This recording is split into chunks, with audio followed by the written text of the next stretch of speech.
Hello guys, welcome to achiever connect. हम वापस आ गए हैं अपने सेकंड पार्ट को लेकर।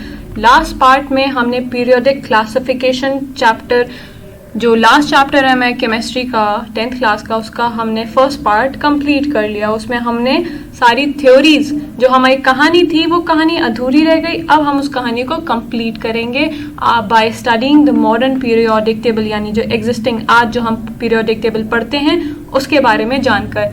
तो गाइज लेट्स बकल अप। अब हम पढ़ने वाले हैं हमारी नई पीरियोडिक टेबल की सारी चीज़ें। हम जानने वाले हैं कि उसमें क्या है, कैसे है, क्यों है और वो कैसे डिवाइस हुई। तो गाइज आपने मेंडलीव पीरियोडिक टेबल, अगर आपने लास्ट लेक्चर मेरा देखा हो पार्ट फर्स्ट इस चैप्टर का, प्लीज़ देखिएगा, क्योंकि आपके जो कॉन्सेप्ट्स हैं वो वहीं से बिल्डअप होंगे, वही क्लियर करेगा, तब आपको ये वाले लेक्चर भी समझ में आएगा। अदरवाइज एक गैप रहेगा, you won't be able to understand कि मैं यहाँ पर क्या बात कर रही हूँ। तो आप ये देखिए, जो पिछली टेबल थी मेंडलीव की, जो ओरिजिनल पीरियोडिक टेबल थी, उसमें उन्होंने इंट्रोड्यूस करा था ग्रुप्स एंड पीरियड्स को। तो ग्रुप्स एंड पीरियड्स उनकी ही टेबल से हमने हमने नहीं करा, जिन्होंने ये मॉडर्न पीरियोडिक टेबल बनाई है, जिनका नाम हेनरी मूजले है, उन्होंने वहीं से इंस्पायर होके ग्रुप्स एंड पीरियड्स लिए। तो वहां से उन्हें ये समझ में आ गया कि एलिमेंट्स को ग्रुप्स ऑफ पीरियड्स में हमें क्लासिफाई करना है। दूसरी मोस्ट इम्पॉर्टेंट सिग्निफिकेंट चेंज जो आया, शिफ्ट जो आई, वो ये शिफ्ट थी कि इन्होंने बताया नया जो मॉडर्न पीरियड लॉ था वो ये था कि फिजिकल और केमिकल प्रॉपर्टीज एलिमेंट्स की they depend on their atomic number. यानी हम साइंटिफिक लैंग्वेज में अगर कहें कि जो प्रॉपर्टीज होती हैं एलिमेंट्स की, they are the periodic function of their atomic number, not atomic mass. आपको याद हो, अगर जितनी भी थ्योरीज आई, चाहे डॉब्रेनियर्स हो, मेंडलीव्स हो या न्यूलैंड्स, सब ने क्या कंसीडर करा था? एटॉमिक मास को कंसीडर करा था for arrangement of these elements. लेकिन यहाँ हेनरी मूजले ने क्या करा? उन्होंने कहा कि atomic mass is not the function but atomic number is the function of periodic table, उसकी केमिकल और फिजिकल प्रॉपर्टीज। तो अब गाइज आपके दिमाग पे थोड़ा आपको जोर डालना पड़ेगा और सोचना पड़ेगा कि आखिर उन्होंने ये चीज क्यों कही कि एटॉमिक नंबर से फर्क पड़ता है इनकी केमिकल और फिजिकल प्रॉपर्टीज को। तो गाइज अगर आपको याद हो, केमिकल प्रॉपर्टीज हम जब भी किसी की पढ़ते हैं तो उसमें हम पढ़ते हैं उसकी रिएक्टिविटी, कि वो किसके साथ कैसे रिएक्ट करने वाला है। तो chemical properties depend on the reactivity and reactivity depends on the valency. और अगर आपको याद हो, वैलेंसी डिपेंड करती है वैलेंस इलेक्ट्रॉन्स पे, यानी कितने आउटरमोस्ट शेल में कितने इलेक्ट्रॉन्स हैं, और वो किससे पता चलता है? When we know the atomic number of that element. तो ये लॉजिक इनके समझ में आ गया और इन्होंने ये टेबल का नया लॉ दे दिया, पीरियड लॉ नया दे दिया, जो पिछले सारे लॉज से डिफरेंट था, क्योंकि उन्होंने उसका बेसिस ही बदल दिया है, फाउंडेशन ही बदल दिया। तो गाइज इनकी वाली पीरियोडिक टेबल ज्यादा लॉजिकल है, आपको देख के भी समझ में आ रहा होगा कि यस दिस इज करेक्ट, ऐसे ही तो होता है ना। एटॉमिक मासेस के बेसिस पे अरेंज करने से इतनी इरेगुलरिटीज आ रही थी, कभी कुछ प्रॉब्लम, इन्होंने एक झटके में सारी प्रॉब्लम चेंज कर दी उसको एटॉमिक नंबर के अरेंजमेंट में लगाकर। तो इनकी पीरियोडिक टेबल में क्या क्या चीज़ें हैं? एक तो उन्होंने सबसे पहली चीज़ एटॉमिक नंबर के बेसिस पे अपनी एलिमेंट्स को अरेंज करा। और आपको पता है एटॉमिक नंबर क्या होता है? Z, it is the number of protons in your nucleus, या हम कह सकते हैं it is the number of electrons in the atom. ठीक है, तो number of protons is equal to number of electron. तो एटॉमिक नंबर कहा जाता है it is the number of protons in the nucleus of an atom of an element.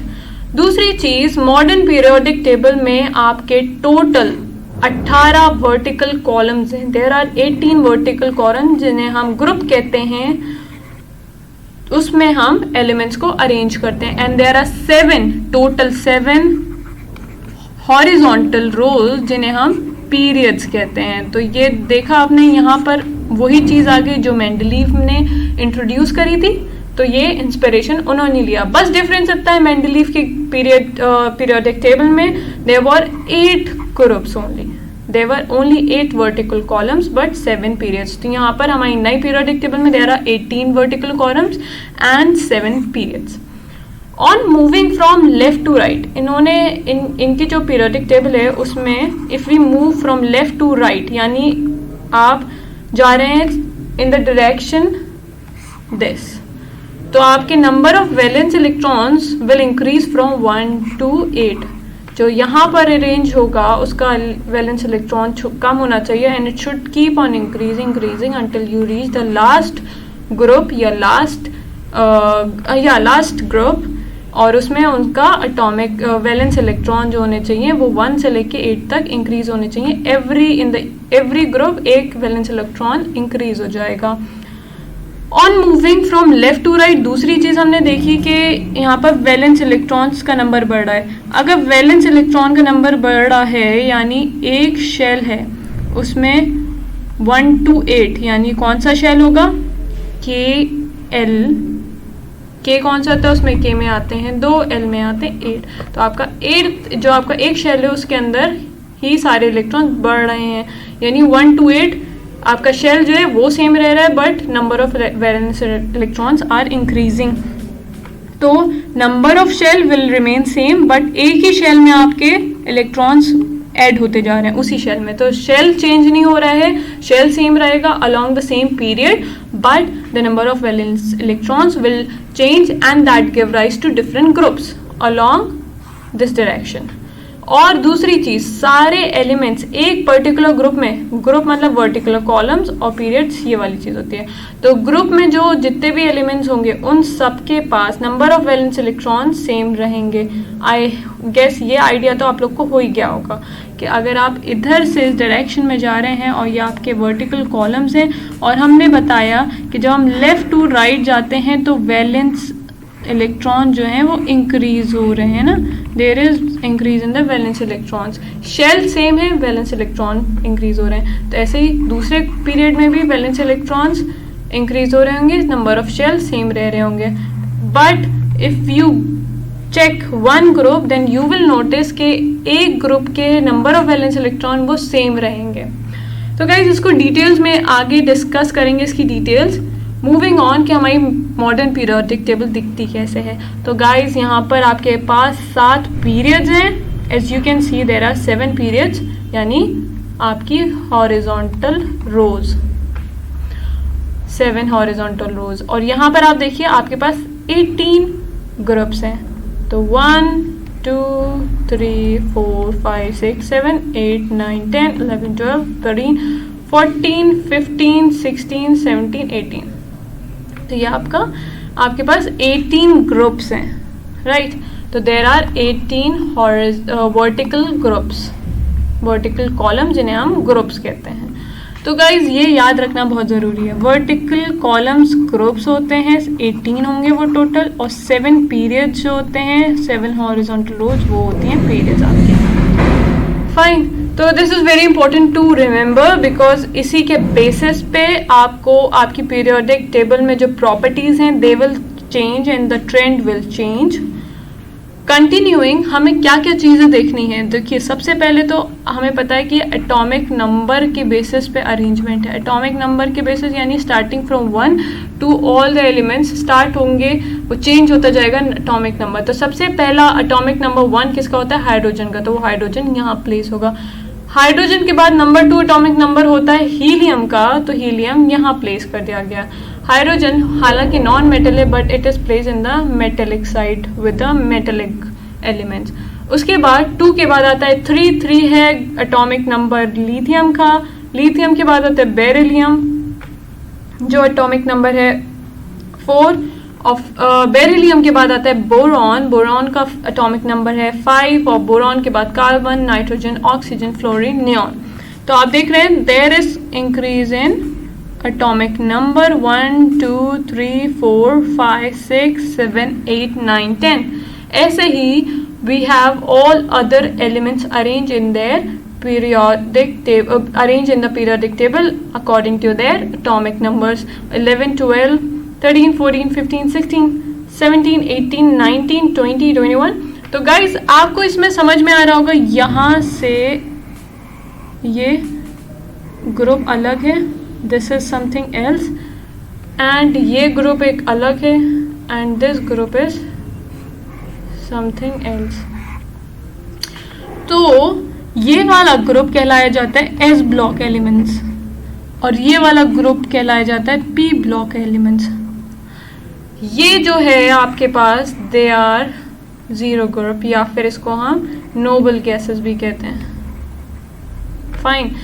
अब यहाँ पर एक चीज आपको दिख रही है थोड़ी अनयूजुअल सी कि 55, 56, 57 के बाद 72 आ गया। ये तो बीच में कुछ गड़बड़ है। तो ये गड़बड़ ऐसे है कि यहाँ पर उन्होंने जो बीच में मिस एलिमेंट्स आने थे 57 से लेके 71 तक, वो एलिमेंट्स की टेबल यहाँ लगाई और इनको हम कहा एफ ब्लॉक एलिमेंट्स। ऐसे यहाँ पर 88, 89 के बाद डायरेक्ट 104 आया, तो 89 to 103 एलिमेंट्स उन्होंने यहाँ लगाए। ये हो गए लेंथेनाइड्स और ये कहलाते हैं एक्टिनाइड्स। तो बेसिकली ये भी आपके डी ब्लॉक में ही बिलोंग करते हैं। ये आपका बीच वाला जो पोर्शन है it is called D block. D block इनको प्लेस पीरियोडिक टेबल में अलग करा गया और इनको कहा गया एफ ब्लॉक एलिमेंट्स। हालांकि they are just continuation of these elements in D block. तो इनका दूसरा नाम ये है, एस ब्लॉक में पहले ग्रुप का नाम होता है अल्कली मेटल्स, दूसरे ग्रुप का नाम होता है, अब हम ग्रुप वाइज देख रहे हैं, पहला ग्रुप दिस वन, दूसरा ग्रुप दिस वन। तो पहला ग्रुप इज अल्कली मेटल्स, दूसरा ग्रुप है अल्कली अर्थ मेटल्स। ठीक, और ऐसे ही यहाँ पर इसको हम नोबल गैसेस कहते हैं। ये है हेलोजन और ये पूरा है आपका ट्रांजिशन मेटल्स। डी ब्लॉक को हम कहते हैं ट्रांजिशन मेटल्स। तो ये इनके बारे में डिफरेंट ग्रुप्स के बारे में आप आगे जाके 11th क्लास में पढ़ेंगे। अभी हम सिर्फ एक बेसिक आइडिया ले रहे हैं इनके बारे में, और बेसिक आइडिया मैं आपको इतनी इंफॉर्मेशन प्रोवाइड कर रही हूँ जितनी आपके लिए इस लेवल पे ज़रूरी है। 11th क्लास में आपको इन सब के बारे में डिटेल में पढ़ना पड़ेगा, तो वो तब के लिए रहने देती हूँ मैं। अभी आप सिर्फ उतना पढ़िए जो आपके बोर्ड्स और कंपटीशन के लिए इम्पोर्टेंट है, और बाकी चीज़ें आप बहुत सारी ट्रिक्स और बहुत सारे कॉन्सेप्चुअल क्वेश्चंस हम लोग अपनी ऐप पे प्रोवाइड करते हैं। अचीवर कनेक्ट की ऐप आप लोग डाउनलोड करें और देखें, उसमें बहुत सारे बहुत मज़ेदार क्वेश्चंस होंगे, आपको पढ़ने में मज़ा आएगा और आपकी जो प्रिपरेशन है 11th एंट्रेंस की वो बहुत ईजी हो जाएगी, क्योंकि आप जितने क्वेश्चंस करेंगे उतनी प्रिपरेशन आपकी स्ट्रांग होगी।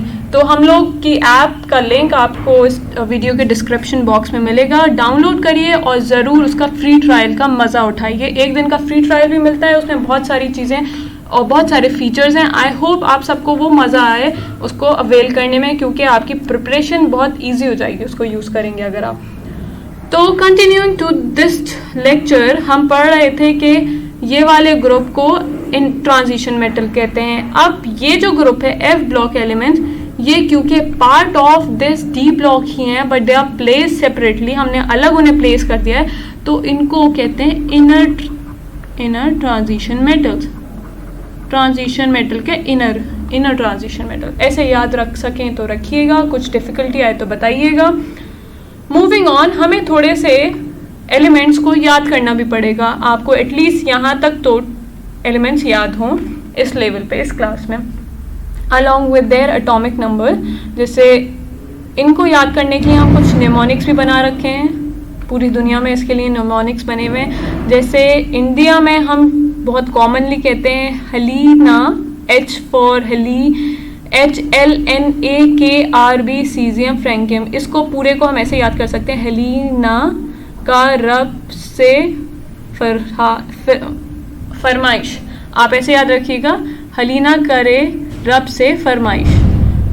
Beryllium, magnesium, calcium, strontium, barium, radium, इसको हम ऐसे कर सकते हैं याद, बेटा मांगे कार, स्कूटर, बाप राजी। यस, तो ये कुछ निमोनिक्स हैं, आप अपने खुद के निमोनिक्स भी बना सकते हैं। इट्स वेरी इजी, आपको जैसा सही लगे उस तरह से याद करिएगा और अपने लिए खुद के निमोनिक्स भी बना लीजिए, वो भी कोई दिक्कत नहीं है। और मैंने पहले भी बताया, ये वाला ग्रुप जो है, ये जो हॉरिजॉन आपको वो zigzag वाले ग्रुप है, this is your metalloid group and these are your non metals while these are your metals. सारे ये मेटल्स हैं, ये सब पूरा portion, this is your metal group.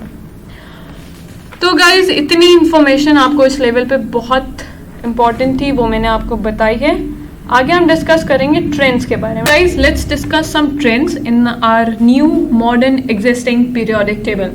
तो आपकी जो पीरियोडिक टेबल है इसमें सबसे पहला ट्रेंड जो हम पढ़ने वाले हैं वो है वैलेंसी का। वैलेंसी आपको पता है किस पे डिपेंड करती है? एटॉमिक नंबर पे। आपको पता है एटॉमिक नंबर के ही इंक्रीजिंग ऑर्डर में हमने अरेंज करा है अपने एलिमेंट्स को in this modern periodic table. ठीक, तो दो फैक्ट्स हमेशा याद रखिएगा। जब हम we are moving along the period, तब आपके valence electrons will increase from 1 to 8। Valence electron पता है आपको, जो आउटरमोस्ट शेल होगा किसी एलिमेंट का, सपोज ये मेरा एलिमेंट है, इसका पहला शेल है K और दूसरा शेल है L। ये शेल्स होते हैं K, L, M, N। तो अगर सपोज दूसरा शेल L है मेरा पीरियड 1 में, तो उस पीरियड में all the way from left to right आप जब मूव कर रहे होंगे तो this will remain completely same. यानी आपके हर एटम के पास, हर एलिमेंट के एटम के पास के एल शेल ही होंगे, यानी 2 शेल ही होंगे टोटल।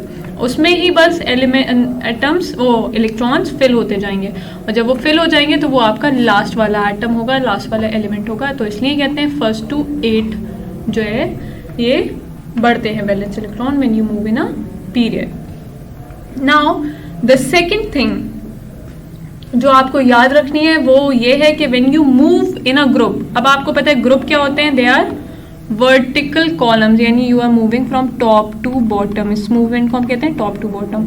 तो टॉप टू बॉटम जैसे हम फॉर एग्जांपल जा रहे हैं lithium, sodium, potassium, rubidium, caesium, francium, ये आपका फर्स्ट ग्रुप है। यही तो फर्स्ट ग्रुप होता है हमारा। यस, फर्स्ट ग्रुप ये है। इस फर्स्ट ग्रुप में जब आप टॉप टू बॉटम जाते हैं तो all the elements in the same group will have the same number of valence electron. Valence electron यानी जो आउटर मोस्ट शेल में इलेक्ट्रॉन होंगे। लिथियम में आपके पास जो नंबर ऑफ इलेक्ट्रॉन्स होते हैं वो वैलेंस इलेक्ट्रॉन 1 होते हैं। सोडियम का कॉन्फ़िगरेशन होता है 281, तो इसका वैलेंस इलेक्ट्रॉन 1 हो गया। सिमिलर पोटेशियम में भी 1 होता है, रुबिडियम में भी 1। यानी हमें कॉमन चीज़ क्या पता चली? ग्रुप में सबका वैलेंस इलेक्ट्रॉन सेम रहेगा, और पीरियड में वैलेंस इलेक्ट्रॉन 1 से स्टार्ट होके 8 तक खत्म होंगे। They will keep filling in the same shell. याद रखिएगा, same shell, shell will be the same. तो ये वैलेंसी के बारे में हम डिस्कस करते हैं। पहली ट्रेंड जो हमें डिस्कस करनी है वो है वैलेंसी की। वैलेंसी आपको पता है, it is the combining capacity of any element and it is the number of valence electron, number of खाली इलेक्ट्रॉन जो प्रेजेंट हैं आपके आउटर मोस्ट शेल में उस पर्टिकुलर एलिमेंट के। तो अगर आप पीरियड की बात करें, पहले हम देखते हैं पीरियड में, यानी we are moving from here to here, we are moving in this direction. ये आपकी पीरियोडिक टेबल है, इसमें हम ऐसे मूव कर रहे हैं। तो जब हम लेफ्ट टू राइट जाते हैं तो पहला एलिमेंट है लिथियम, फिर beryllium, boron, carbon, nitrogen, oxygen, fluorine, neon. ये आपके लेफ्ट टू राइट वाले एलिमेंट्स हैं। तो हमने एक चीज़ देखी इंटरेस्टिंग। क्या इंटरेस्टिंग चीज़ है कि 1 to 4 तो यहाँ पर इंक्रीज हुआ, 1 2 3 4, फिर 4 के बाद डिक्रीज होना शुरू हो गया और यहाँ पर नोबल गैस पे आके वो 0 हो गया। तो इससे क्या पता चला कि there is increasing order from 1 to 4 in valence electron. Valence electron की बात करें, एटॉमिक नंबर से कंफ्यूज मत होइएगा।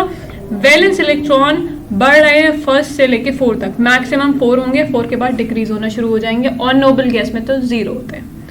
यहीं अगर ग्रुप में देखें तो ग्रुप में from moving top to bottom, मैंने हमेशा बताया ग्रुप में हमारा मोशन जो रहेगा, मूवमेंट जो रहेगा वो टॉप टू बॉटम रहेगा।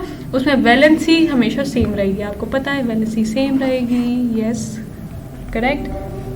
तो valency of the first group will be 1, valency of the second group will be 2, valency of the third group will be 3, valency of the fourth group will be 4।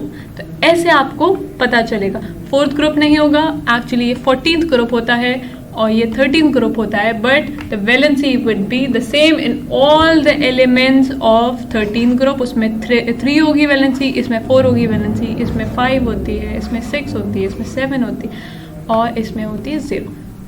तो basically group में आपकी valency same रहेगी। I hope ये चीज़ समझ में आई हो। याद करने का बहुत इजी तरीका ये है कि आपको याद रखना है, पहला ग्रुप है तो वैलेंस इलेक्ट्रॉन कितने होंगे 1, दूसरा ग्रुप है तो वैलेंस इलेक्ट्रॉन क्या होंगे 2।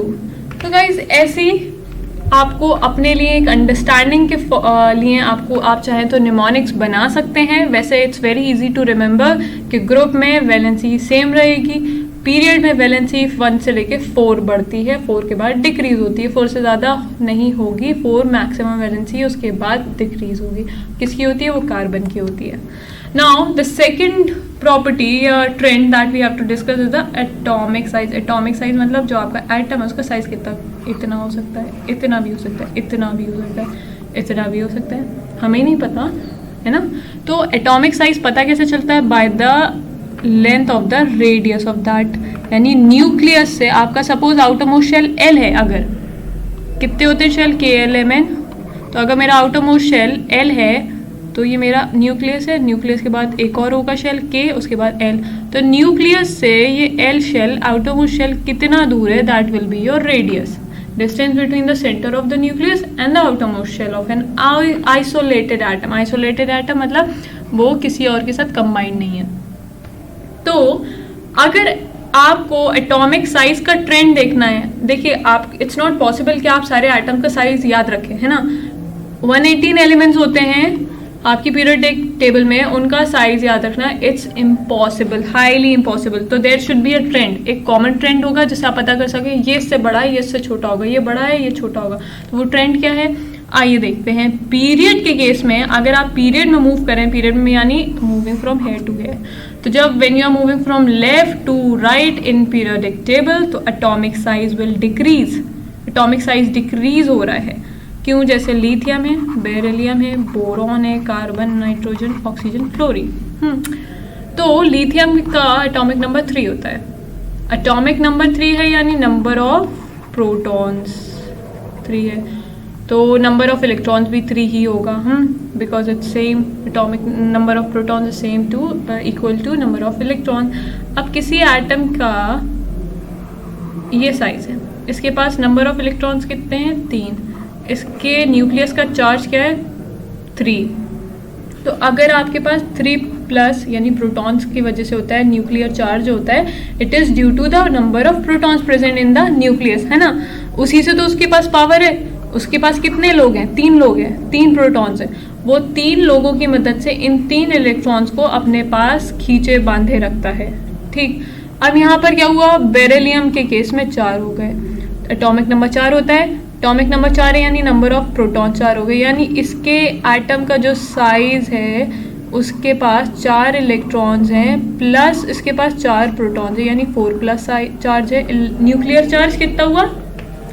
देखिए, न्यूक्लियर चार्ज से आप ये मत समझिएगा nuclear charge is not some charge, it is a force. Nuclear charge is a force by which जो न्यूक्लियस होता है वो अपने चारों तरफ रिवॉल्व करने वाले एटम के इलेक्ट्रॉन्स को अपने से बांध के रखता है, ठीक। तो न्यूक्लियर चार्ज इसका कितना हो गया? 4 by 4 because the number of protons is equal to the number of electrons and number of electrons is equal to your atomic number, right. तो एटॉमिक नंबर हमें पता है 4 है, हमें पता चल के नंबर ऑफ प्रोटॉन्स 4 होंगे, यानी उसका न्यूक्लियर चार्ज 4+ होगा। तो अभी यहाँ पर 4 इलेक्ट्रॉन्स को 4 प्रोटॉन्स उसको खींच के रखेंगे अपने पास, ठीक। अब आया आपका बोरॉन। बोरॉन का एटॉमिक नंबर होता है 5, उसका एटॉमिक चार्ज न्यूक्लियर चार्ज भी +5+ हो गया और उसके पास 5 इलेक्ट्रॉन है। अब आप ये देख रहे हैं there is continuous increase in the what? In your nuclear charge. यहाँ पर नाइट्रोजन के केस में न्यूक्लियर चार्ज क्या हो जाएगा? 7+। इसके केस में यहाँ पर क्या हो जाएगा? 8+ हो गया, हाँ। यहाँ पर हो जाएगा 9+। तो आप देख रहे हैं न्यूक्लियर चार्ज क्या हो रहा है? इंक्रीज करता जा रहा है। न्यूक्लियर फोर्स यानी आप जो फोर्स लग रही है न्यूक्लियस की ऑन द आउटसाइड इलेक्ट्रॉन्स वो बढ़ रही है। तो जितनी फोर्स बढ़ेगी उन्हें अपनी तरफ खींचने वाली, उतना वो साइज क्या हो जाएगा? रेडियस छोटा होने लगेगा, है ना। यहाँ पर फोर्स कम थी, यहाँ 4 थी, यहाँ 3 थी, यहाँ पर साइज कम नहीं हो पाया क्योंकि इतनी फोर्स नहीं थी कि वो खींच सके अपनी तरफ। लेकिन यहाँ पर होगी 9+, यहाँ पर होगी 7, यहाँ 8, यहाँ 6। तो क्या होगा? धीरे धीरे साइज कम होता चला जाएगा आपके एटम का, क्योंकि न्यूक्लियस अब ज़्यादा पावरफुल होता जा रहा है। उसके पास number of people, number of proton, लोग बढ़ते जा रहे हैं। नंबर ऑफ पीपल यानी नंबर ऑफ प्रोटॉन बढ़ते जा रहे हैं आपके उस न्यूक्लियस के पास, तो वो ज़्यादा आसानी से उनको इलेक्ट्रॉन्स को खींच के अपना रेडियस कम कर लेगा, अपने पास रखने की कोशिश करता है वो। क्यों? आपको पता है प्रोटॉन पॉजिटिव है, इलेक्ट्रॉन नेगेटिव, तो क्या होता है? अट्रैक्शन। यस, कौन सा attraction? Electrostatic attraction. Electrostatic attraction में क्या होता है? जो पॉजिटिव चार्ज होता है वो नेगेटिव चार्ज को अपनी तरफ खींच रहा होता है, या नेगेटिव पॉजिटिव एक दूसरे को अपनी तरफ खींच रहे होते हैं, जिसकी वजह से इनका रेडियस कम होने लगता है when the positive charge is increasing, यानी फोर्स लगाने वाली न्यूक्लियस जो है वो बढ़ गई है, उसकी पावर बढ़ गई है। तो इसलिए आपका जो एटॉमिक साइज होता है it keeps on decreasing from here to here. अब आप आसानी से बता सकते हैं, अगर मैं आपसे पूछूं सोडियम का साइज बड़ा है या एल्यूमिनियम का, तो आपको पता है सोडियम जो है फर्स्ट ग्रुप में आता है, यानी पीरियोडिक टेबल के एकदम लेफ्ट साइड पे है, और ये राइट साइड पे है। तो ऑब्वियसली लेफ्ट साइड वाले का साइज बड़ा होगा, राइट साइड की तरफ साइज छोटा होने लगता है। इजीली बता लिया, क्विक क्वेश्चन, राइट। अब बात करते हैं दूसरे ट्रेंड की। When we move in a group down, यानी टॉप टू बॉटम जा रहे हैं in a group, the new shells are being added. आपको पता है पीरियड में एक ही शेल में एडिशन चल रहा होता है, एक ही शेल है, ये एल शेल था सब में, इन लिथियम, बेरिलियम, बोरॉन, कार्बन, सब में ये एल शेल था। और उस एल शेल पे इस यहाँ पर 3+3+ का चार्ज फोर्स लग रही थी, यहाँ पर 4+ की फोर्स लग रही है, यहाँ पर 5+ की फोर्स लग रही है, यहाँ पर 6+ की फोर्स लग रही है। तो आपने देखा एक ही शेल पे जब फोर्स इंक्रीज होती गई तो शेल का साइज छोटा हो गया। अब अगर मैं डाउन द ग्रुप जाऊं तो मेरे पास क्या होगा? नंबर ऑफ शेल इंक्रीज होंगे। नंबर ऑफ शेल यानी जब यहाँ पर अभी तक तो एक ही शेल में एडिशन हो रहा था, because we were in period 1। जब पीरियड 2 में आएंगे तो यहाँ पर अब शेल चेंज हो जाएगा, यहाँ पर एल था, यहाँ पर एम हो जाएगा शेल, है ना। तो पीरियड में शेल चेंज नहीं होता, लेकिन ग्रुप में शेल ऐड हो जाते हैं। अभी एल था, ये वाला एल है के, तो there is addition of 1 shell. Addition of shell की वजह से क्या होता है? न्यूक्लियर चार्ज, यानी आपका नया शेल ऐड हो रहा है, being added in spite of the increase in the nuclear charge। Nuclear charge तो इंक्रीज हो रहा है, क्यों? एटॉमिक नंबर बढ़ रहा है। एटॉमिक नंबर बढ़ेगा तो नंबर ऑफ प्रोटॉन्स बढ़ेंगे। Atomic number is simply your Z। Z is what? Number of protons। Number of protons provide your nuclear charge। Nuclear charge यानी आपकी न्यूक्लियर फोर्स, ठीक। तो ये याद रखिएगा। तो जब हमारा एटॉमिक साइज पहले एटम का इन योर ग्रुप लिथियम का सपोज, वो अगर हम फर्स्ट ग्रुप में देखें तो लिथियम का साइज क्या होगा? वो छोटा होगा, और फ्रैंकियम का साइज बड़ा होगा, बिकॉज देयर इज यहाँ पर एक शेल है, यहाँ पर 2 शेल है, यहाँ पर 3 शेल होगा, यहाँ पर 4 शेल होगा, और यहाँ पर और शेल्स हो गए। तो देयर इज क्या हो रहा है? आपका रेडियस बढ़ रहा है from the nucleus and the outermost shell, radius बढ़ रहा है, रेडियस बढ़ रहा है, रेडियस बढ़ रहा है, रेडियस बढ़ रहा है, तो एटॉमिक साइज बढ़ रहा है। ये आपका ट्रेंड रहेगा for group when you move in a group and when we notice the atomic size. तो एटॉमिक साइज क्या हो रहा है? बढ़ रहा है in a group when we move from top to bottom. Similarly fluorine, chlorine, bromine, iodine में सबसे बड़ा साइज किसका होगा? आयोडीन का। फ्लोरीन सबसे छोटा होगा, और सबसे छोटा है, सबसे इलेक्ट्रोनेगेटिव है, क्योंकि इसने अपने इलेक्ट्रॉन्स को अपने से बिल्कुल कस के बांध रखा है। इसके पास जितने इलेक्ट्रॉन्स हैं उनको कस के बांध रखा है इसने, और इसलिए इसका साइज बहुत कॉम्पैक्ट होता है, बहुत compact. Now moving on to the third property जिसका ट्रेंड हमें देखना है, वो है मेटेलिक कैरेक्टर। मेटेलिक कैरेक्टर आपको पता है मेटल्स, यानी they have a tendency to lose electrons and become electropositive elements या इलेक्ट्रोपॉजिटिव आयंस। तो जब हम पीरियड में मूव कर रहे हैं, when we moving from left to right, हम बात कर रहे हैं लिथियम से नियॉन की तरफ जा रहे हैं हम। तो when we are moving in a period, along the period metallic character, आपको पता है एटॉमिक साइज क्या हो रहा था? शेल जो थे वो सेम थे in a period, there were same shell, एक ही शेल में इंक्रीज हो रहा है। लेकिन यहाँ पर आपके पास नंबर ऑफ वैलेंस इलेक्ट्रॉन्स क्या हैं? यहाँ पर आपके पास 1 थे, यहाँ पर 2, 3, 4, 5, 6, 7, 8, 9 और 10, है ना। तो नियॉन पे 10 होते हैं। नियॉन के वैलेंस इलेक्ट्रॉन 0 हो जाते हैं क्योंकि कंप्लीटली फिल हो गए। तो आप देख रहे हैं यहाँ पर जब हम लेफ्ट टू राइट जा रहे हैं तो मेटेलिक कैरेक्टर कैसे आपको पता चल रहा है, there should be a tendency to lose electrons, but when you move from left to right the tendency to lose electron decreases because the tendency to lose electrons in the nuclear charge is increasing। तो nuclear charge बढ़ रहा है, यहाँ पर क्या था 2+ होगा, यहाँ 3+, यहाँ 4+, 5, 6, न्यूक्लियर चार्ज बढ़ रहा है यानी फोर्स जो इन्हें बांध के रख रही है वो बढ़ रही है, वो जाने नहीं देगी, इनको निकलने नहीं देगी अपने चुंगल से। तो क्या होगा, आपका एटम जो है, आपका एलिमेंट जो है वो उसको टेंडेंसी जो होगी उसकी कम हो जाएगी इलेक्ट्रॉन को निकालने की अपने पास से। लिथियम में ज़्यादा होगी इसलिए ये हाईली रिएक्टिव होता है और वो मेटल होता है और इजीली प्लस साइन का प्लस चार्ज वाला एटम बना लेता है अपना। तो लिथियम जो होता है वो मेटल होगा और लिथियम के बाद जब हम मूव करेंगे तो मेटेलिक कैरेक्टर डिक्रीज हो जाएगा। और आपको पता है इस साइड वाले ये सारे एटम्स क्या होते हैं, दे आर नॉन मेटल्स। और क्यों होंगे ये आपको पता चल गया, इसलिए होंगे क्योंकि न्यूक्लियर चार्ज बढ़ रहा है। न्यूक्लियर चार्ज उन्हें उनके जो इलेक्ट्रॉन्स होंगे वैलेंस इलेक्ट्रॉन्स उनको निकलने नहीं देगा। तो nuclear charge is acting on your valence electron and it is not allowing them to go, खेलने जाने के लिए मना कर दिया इसने। न्यूक्लियर चार्ज बढ़ गया है, अब उसने कहा तुम लोग कहीं नहीं जाओगे, यहीं रहोगे जिंदगी भर। तो यहाँ जैसे जैसे न्यूक्लियर चार्ज कम था यहाँ तक तो there was tendency to lose electron, but यहाँ से टेंडेंसी टू लूज इलेक्ट्रॉन्स कम हो गई तो metallic character will decrease. Now when we talk about group, तो ग्रुप में आपको पता है ऊपर से नीचे जाने में क्या होता है, आपका साइज ऑफ द शेल यानी size of the atom is increasing. Size of the atom increase हो रहा है यानी न्यूक्लियस से आउटर मोस्ट जो वैलेंस इलेक्ट्रॉन्स हैं, देखिए ये याद रखिए सारा खेल वैलेंस इलेक्ट्रॉन्स का है। वैलेंस इलेक्ट्रॉन्स कितनी दूर हैं कितने पास हैं उस पर डिपेंड करेगा। आपको पता है ग्रुप में वैलेंस इलेक्ट्रॉन जो होते हैं वो न्यूक्लियस से बहुत दूर हो जाते हैं क्योंकि नंबर ऑफ शेल बढ़ते रहते हैं और साइज ऑफ एटम बढ़ रहा है, एटॉमिक साइज इज इंक्रीजिंग।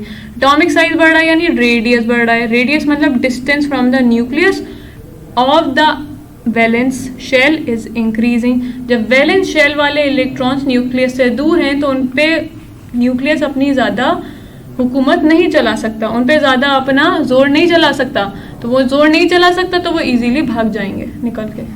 तो क्या हो रहा है, metallic character tendency to lose electron is increasing from top to bottom. याद रहेगा जहां वैलेंस इलेक्ट्रॉन करीब है न्यूक्लियस के वहां टेंडेंसी कम हो जाएगी इलेक्ट्रॉन्स की भागने की छोड़ के। तो वो क्या कौन से होते हैं, नॉन मेटल्स हो जाएंगे वो, है ना, नॉन मेटल्स। तो जैसे आपने इसमें देखा, इस वाली स्लाइड में हमने देखा कि यहाँ पर 1 से लेके 3 तक तो आपके वैलेंस इलेक्ट्रॉन वैलेंसी इंक्रीज हुई, उसके बाद डिक्रीज होगी वैलेंसी, राइट। तो इससे ही हमें पता चला कि 1 से लेके 4 तक तो टेंडेंसी थी कि वो इलेक्ट्रॉन अपनी दे सकता है क्योंकि the nuclear charge was low, but जैसे न्यूक्लियर चार्ज बढ़ा वो अपनी टेंडेंसी ख़त्म कर देंगे to lose any electron because अब पावर ऑफ न्यूक्लियस की पावर बढ़ गई, न्यूक्लियर चार्ज बढ़ गया है, ठीक है। और ग्रुप में ऑपोजिट होता है, तो पीरियड में डिक्रीज होगी, ग्रुप में इंक्रीज, पीरियड में डिक्रीज होगी याद रखिए, और ग्रुप में इंक्रीज होगी when we move from top to bottom. तो ये याद रखिएगा इसको बस। Okay, now let's talk about non metallic character. तो अब आपको पता है नॉन मेटेलिक कैरेक्टर इंक्रीज होना है क्योंकि मेटेलिक कैरेक्टर डिक्रीज हो रहा है तो नॉन मेटेलिक कैरेक्टर तो इंक्रीज होना ही है। आपको पता है यहाँ पर टेंडेंसी टू लूज इलेक्ट्रॉन्स ख़त्म हो जाती है इन ग्रुप्स में। तो जब टेंडेंसी टू लूज इलेक्ट्रॉन ख़त्म हो रही है यानी टेंडेंसी टू गेन इलेक्ट्रॉन बढ़ रही होगी, and tendency to gain electron is what, non metallic character. तो ऑब्वियसली इसके ऑपोजिट होने वाला है। एंड सिमिलरली ग्रुप में it will decrease, metallic character will decrease because tendency to lose electron will increase, which means electron easily भाग जाएंगे when we are moving from top to bottom क्योंकि atomic size increase हो रहा है ऊपर से लेकर नीचे तक आने में ग्रुप में। Clear? Now let's talk about chemical reactivity के ग्रुप में इनके जो आपके एलिमेंट्स होते हैं पीरियोडिक टेबल में, इनमें केमिकल रिएक्टिविटी क्या होती है। देखिए सबसे ज़्यादा केमिकल रिएक्टिविटी जो होगी वो इंक्रीज होगी when we go down the group. क्यों? केमिकल रिएक्टिविटी का क्या मतलब होता है, आपके जो वैलेंस इलेक्ट्रॉन है वो इजीली दूसरे के साथ कंबाइन करें, उसे ही तो वैलेंसी कहते हैं। तो वैलेंस इलेक्ट्रॉन न्यूक्लियस से जितने दूर रहेंगे उतना वो वल्नरेबल होंगे कि कोई उन पर अटैक करके उनका इलेक्ट्रॉन खींच के ले जाए, छीन के उनसे, है ना। न्यूक्लियस क्या कर रहा है, उनको अपने से बांध के रख रहा है, उन पे फोर्स अप्लाई कर रहा है, कौन सी, न्यूक्लियर चार्ज कहते हैं उस फोर्स को, वो अप्लाई कर रहा है और उन्हें जाने नहीं दे रहा। लेकिन लेकिन लेकिन जैसे जैसे साइज बढ़ रहा है व्हेन वी आर मूविंग, ये मत भूलिएगा आप जब ऊपर से लेके नीचे तक आ रहे हैं साइज क्या हो रहा है, एटम का बढ़ रहा है। बढ़ क्यों रहा है, because there is increasing number of shells बढ़ रहे हैं, KLMN बढ़ रहे हैं शेल्स, नंबर ऑफ शेल्स बढ़ने की वजह से आपका जो वैलेंस इलेक्ट्रॉन होगा वो न्यूक्लियस की पहुंच से बहुत दूर होगा, है ना। तो पहुंच से बहुत दूर होने की वजह से न्यूक्लियस जो है अपनी ताकत इसके ऊपर नहीं लगा सकता, अपना जोर नहीं लगा सकता, इसे नहीं रोक सकता। तो ऑब्वियसली केमिकल रिएक्टिविटी किसी भी मेटल की जो होगी वो डिक्रीज होगी when we go from top to bottom, sorry increase होगी। इंक्रीज होने की ऑब्वियस वजह यह है कि वो अब न्यूक्लियस के कब्जे में नहीं है, न्यूक्लियस के कब्जे में नहीं है तो वो इजीली किसी के साथ भी रिएक्ट कर सकता है, निकल के भाग सकता है। तो मेटेलिक कैरेक्टर क्या होता है, टेंडेंसी टू लूज इलेक्ट्रॉन, जितनी इजीली वो निकल के भाग जाएगा उतनी उसकी कैरेक्टरिस्टिक बढ़ेगी, रिएक्टिविटी बढ़ेगी उस मेटल की। लेकिन नॉन मेटल के केस में जब when we go from top to bottom तो नॉन मेटल्स की रिएक्टिविटी डिक्रीज हो जाती है, tendency to gain electron decrease हो जाती है ना। क्योंकि न्यूक्लियस क्या है, आप ऐसे समझिए nucleus is a positive charge, वो क्या करेगा, नेगेटिव चार्ज अपने चारों तरफ नेगेटिव चार्जेस को अट्रैक्ट करता है ना, अपनी तरफ खींचेगा। तो जो न्यूक्लियस छोटा होगा, इन्वायरमेंट के ज़्यादा करीब होगा, वो बाहर आने वाले सारे इलेक्ट्रॉन्स को अपनी तरफ खींच सकता है। जैसे फ्लोरीन है, उसका जो शेल है वो बहुत करीब है, वैलेंस शेल किसके करीब है, इसके पास कितने क्या चार्ज है, 9+ है न्यूक्लियर चार्ज, 9 प्रोटॉन्स है, 9 इलेक्ट्रॉन्स 9 प्रोटॉन। तो वो क्या करेगा, इसके पास कोई भी इलेक्ट्रॉन आया उसको अपनी तरफ खटाक से खींच लेगा क्योंकि इसका साइज बहुत छोटा है और न्यूक्लियस बहुत इजीली बाहर वाली मतलब उसके पास सिर्फ 2 शेल्स हैं, 2 शेल्स जो हैं और ऊपर से वो कॉम्पैक्ट हैं, कॉम्पैक्ट मतलब बहुत छोटा है साइज उसके एटम का। तो क्या होगा, जब वो साइज छोटा है तो न्यूक्लियस जो इजीली बाहर वाले अपने एटम्स को, इलेक्ट्रॉन्स को अट्रैक्ट कर लेगा। Okay, just a glitch. तो हमारा जो है ये इलेक्ट्रॉन जो है अट्रैक्ट होता है towards electronegative elements due to increasing nuclear power, nuclear की ताकत बढ़ने की वजह से। और नॉन मेटल्स क्योंकि डिक्रीज हो रहे हैं, नीचे जाते में उनकी जो स्ट्रेंथ है टू गेन इलेक्ट्रॉन वो डिक्रीज हो रही है, क्योंकि गेन कौन करता है, न्यूक्लियस गेन करता है। न्यूक्लियस इन्वायरमेंट से बहुत दूर है क्योंकि उसके पास बहुत सारे शेल्स हैं बीच में, बिटवीन न्यूक्लियस एंड द बाहर का इलेक्ट्रॉन।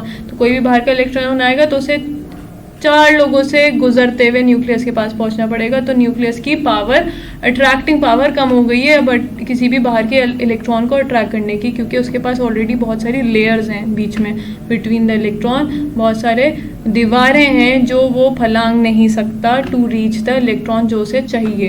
तो इसलिए नॉन मेटल की टेंडेंसी क्या होती है, गेन करने वाली, वो ख़त्म हो जाएगी इसकी on moving from top to bottom. अब बात करते हैं इलेक्ट्रोनेगेटिविटी की। तो जैसे कि मैंने बताया, इलेक्ट्रोनेगेटिविटी टेंडेंसी होती है किसी भी एलिमेंट की to attract a shared pair of electron towards it. वो क्यों होगी, कौन अट्रैक्ट कर रहा है, एलिमेंट अट्रैक्ट कर रहा है। एलिमेंट में कौन अट्रैक्ट कर रहा है, उसका न्यूक्लियस अट्रैक्ट करता है, क्योंकि न्यूक्लियस के पास क्या, पॉजिटिव चार्ज। पॉजिटिव क्या करेगा, नेगेटिव को अट्रैक्ट करेगा।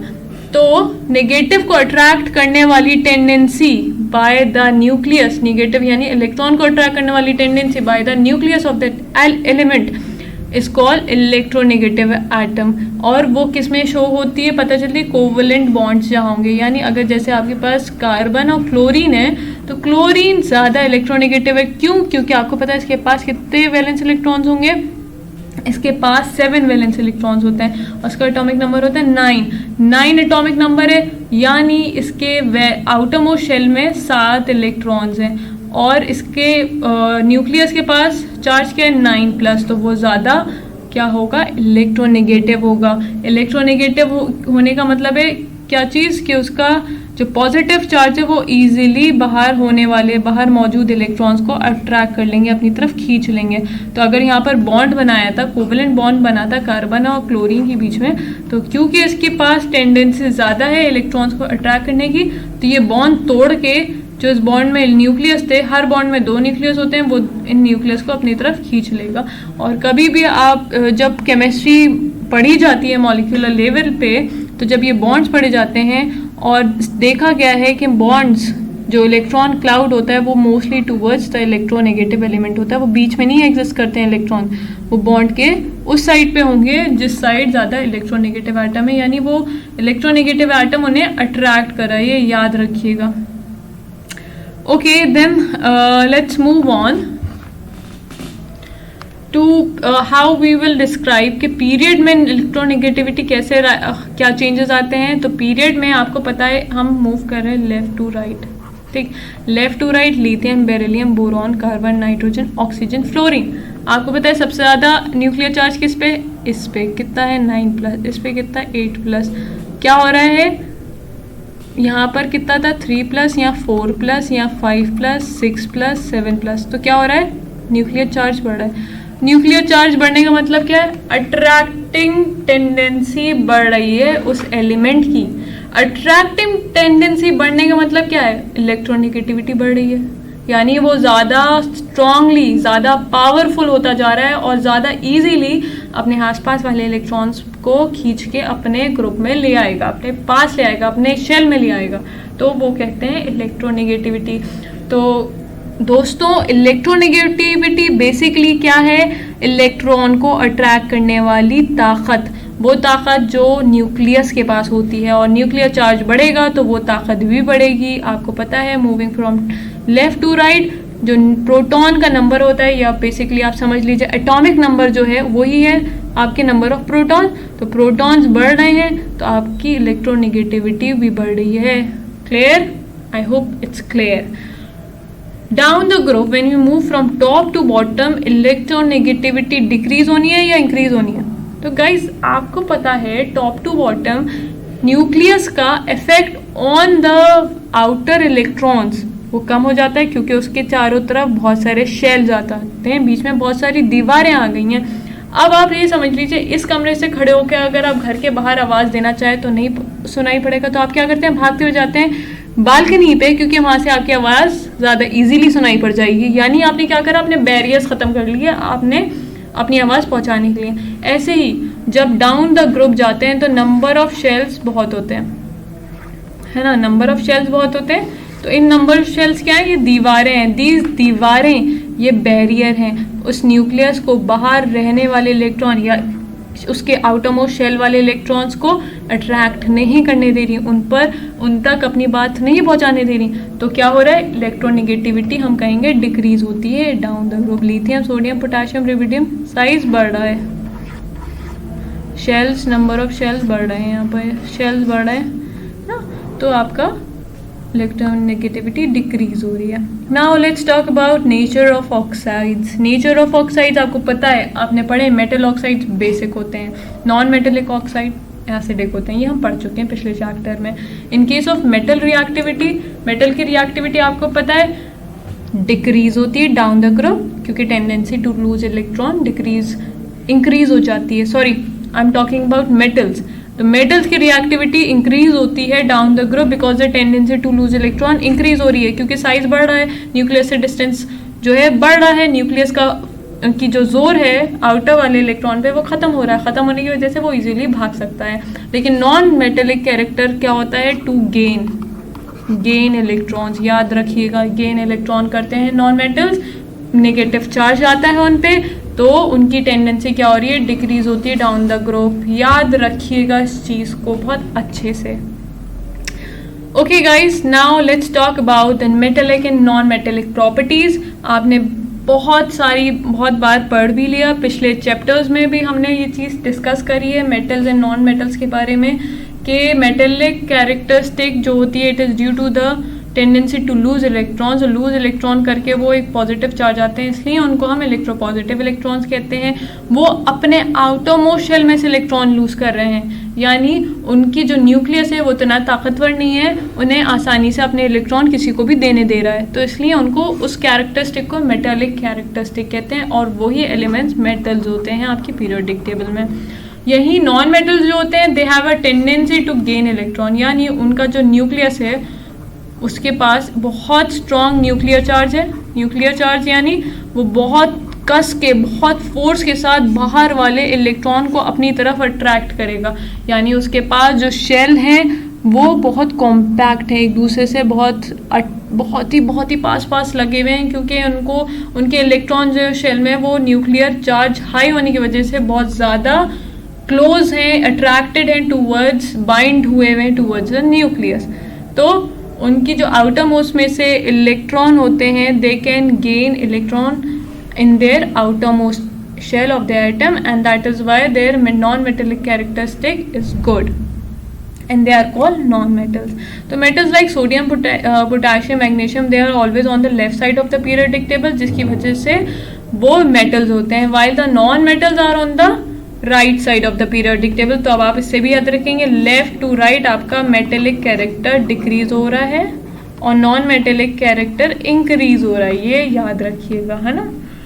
और बीच में कुछ ऐसे एलिमेंट्स हैं जिगजैग की फॉर्म में जिन्हें हम सेमी मेटल और मेटलॉइड्स भी कहते हैं। They exhibit some properties of metals and some properties of non metals, इसलिए उनका नाम मेटलॉइड रख दिया गया है। For example boron, silicon, germanium, arsenic, antimony, ये सब इनकी प्रॉपर्टीज होती हैं बीच की होती हैं, इनके बीच की, इसके और इसके बीच की प्रॉपर्टीज वाले जो होते हैं वो मेटलॉइड्स कहलाते हैं।